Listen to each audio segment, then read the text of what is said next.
Andy Burnham is travelling to Ukraine today for his first international trip as Prime Minister. He's there to meet with Volodymyr Zelenskyy, as well as other world leaders, celebrating 35 years of Ukrainian independence and also to reinforce UK's support in their fight against Russia. Well, while there, the Prime Minister will chair a session of the Coalition of the Willing and declassify information to help Ukraine build long-range missiles. Well, here in the UK, the Houses of Parliament and the London headquarters for the Ministry of Defence were lit up in the colours of the Ukrainian flag to mark the country's Independence Day. Well, our Moscow correspondent Ivor Bennett is live for us from Berlin. And Ivor, morning to you. Just how important is this show of support from Andy Burnham and the UK? Yeah, morning, Anna. I think it's a very important visit from Andy Burnham to the Ukrainian capital. The first overseas visit of any leader is important because it's highly symbolic. It signals their priorities on the international stage. But what adds to the significance of this visit, I think, is the timing on two levels. Firstly, as you say, it coincides with the 35th anniversary of Ukrainian independence. There'll be lots of events in Kyiv today marking that, which Andy Burnham will take part in. Also, he's there for this meeting of the Coalition of the Willing. He didn't have to attend in person. The majority of leaders in that coalition will be attending remotely. But the fact he's going to Kyiv in person, I think, is to show that he's committed to the Ukrainian cause and that he's in it for the long haul. Secondly, why I say it's significant, I think, is because it comes only a week after Russia's threats to the UK. It warned of consequences for allowing Ukraine to use British drones for strikes deep inside Russia, saying that the UK would pay a price for that level of support. I think this is a message to Moscow from the UK showing it's not backing down despite that rise in rhetoric. And so it's a real statement of intent.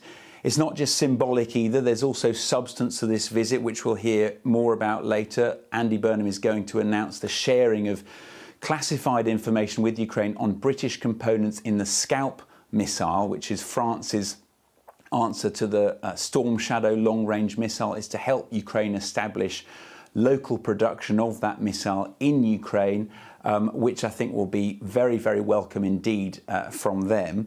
As for what Russia will make of all this, well, I think they will try to make the most of it from a propaganda perspective. I think they will say that this it proves the UK is a participant in the war. It proves the West is out to destroy Russia and that Zelenskyy is London's puppet. That's the Kremlin's way of trying to justify its ongoing invasion of Ukraine to the Russian public and get their buy-in. But I think underneath all that kind of bravado, I think they will be taking note of the Prime Minister's visit with maybe not an element of concern, but an element of irritation, because they will know it shows that the core of support behind Ukraine from its allies remains strong and remains steadfast. Ivor, thanks very much indeed. And in fact, we've just got the first pictures in of Andy Burnham arriving in Kyiv. We can see him there stepping off the train.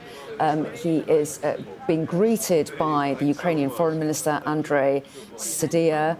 And as Ivor was saying there, this is the first foreign trip that Andy Burnham has made as Prime Minister. So symbolic that he's chosen Ukraine as his destination, again, reassuring Ukrainians of the UK's backing and reiterating that Russia's threats will only strengthen Britain's resolve. And he's got a busy day ahead of him. He's chairing, as we were saying, his first meeting of the so-called Coalition of the Willing, set up by the UK and France to support Ukraine under Andy Burnham's predecessor, Sir Keir Starmer. And he's also later on going to take part in Independence Day events. And we understand he'll also accept an award on behalf of the British people, recognising the support of the UK. So while we look at those pictures, let me just bring in our political correspondent, Alex Rogers, who's here with me now. So pretty symbolic that Andy Burnham has chosen Ukraine for his first foreign visit, another show of support, but also actual support in the clearing of these blueprints for these long-range weapons. That's right, Anna. I think symbolically this is an important move for Andy Burnham. Some of the criticism he faced was that he was almost too focused on domestic issues, that he was maybe less interested in international affairs. So I think the fact that he's choosing this first visit, Ukraine as that first visit, is symbolic and important. We've had a statement from him, actually. He says, on Ukraine's 35th anniversary of independence, the Ukrainian people should be in no doubt. The UK is behind you today and for as long as it takes. I am proud of the contribution our country has made to Ukraine, and I want the Ukrainian people to hear it directly from me that our support will not waver. After all, Ukraine's security is our security. So reiterating support from Ukraine, that hasn't changed despite all the changing leaders that we've had. And you mentioned missiles there. I think that's the key thing. So we've agreed to give Ukraine classified blueprints for these long-range missiles. They're Scalp missiles in French. There are the equivalent of the Britain Storm Shadow cruise missiles.